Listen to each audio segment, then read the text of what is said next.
perkenalkan, nama saya Ritik Nasilakuar dari kelas A, Rambai Nabati, dan ini mama saya. Halo semuanya. Sebelum aku tidur, aku ingin membacakan dongeng oleh mama saya. Ini mama tolong bacakan. Oke Ritik, mama akan bacakan dongeng yang berjudul Malin Kundang. Oke mama. Ritik dengarkan ya dongengnya. Mari kita dengarkan sama-sama yuk teman-teman.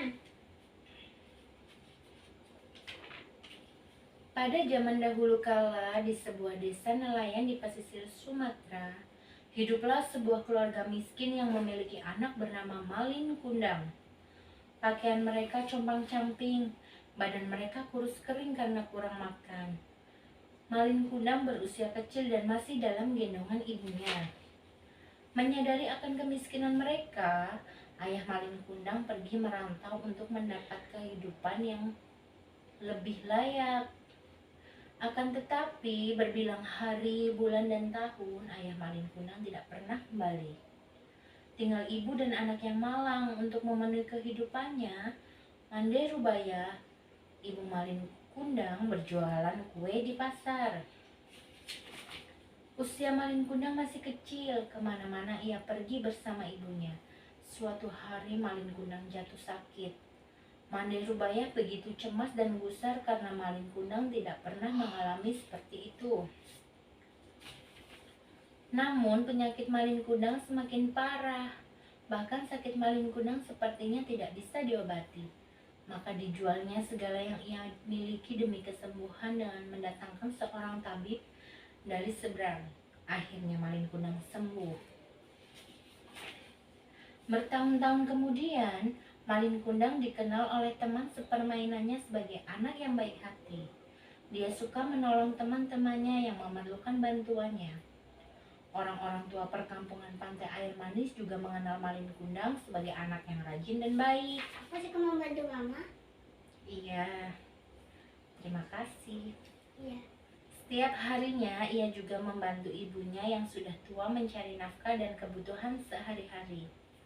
Ia sangat rajin dan tidak mengenal kata malas. Pagi hari sesudah ia bangun, ia membantu ibunya di dapur. Setelah itu ia membantu ibunya mencari ikan di laut.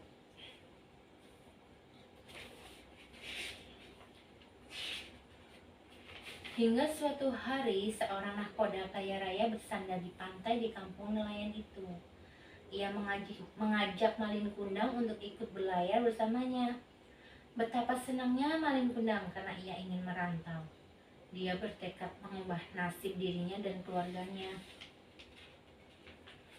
Awalnya, ibu Malin Kundang tidaklah setuju karena mengingat sang suami yang tidak pernah kembali setelah pergi merantau.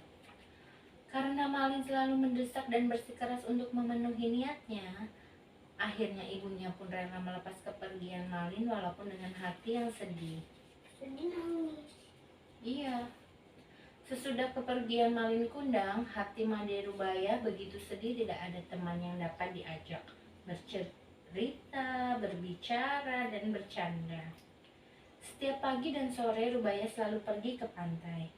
Apabila ada setiap kapal merapat di pantai, Mandai Rubaya selalu menanyakan kabar tentang anaknya. Hati kecewa banget. Ya, kita lanjut lagi ya ke ceritanya. Harapan Mandai Rubaya ingin bertemu dengan anaknya terkabul. Beberapa waktu setelah menikah, akhirnya Malin Kundang dan istrinya melakukan pelayaran dengan disertai anak buah kapal dan pengawalnya. Mendengar hal itu, ibu Malin langsung ikut berlari menuju pelabuhan. Langkahnya terlihat lemah dan tertatih-tatih karena tubuhnya yang renta dan sakit-sakitan. Segera ibu Malin naik ke atas kapal dan memeluk si Malin. Namun perlakuan Malin sungguh di luar dugaan. Dia melemparkan perempuan tua itu hingga terjengkang. "Siapa kau?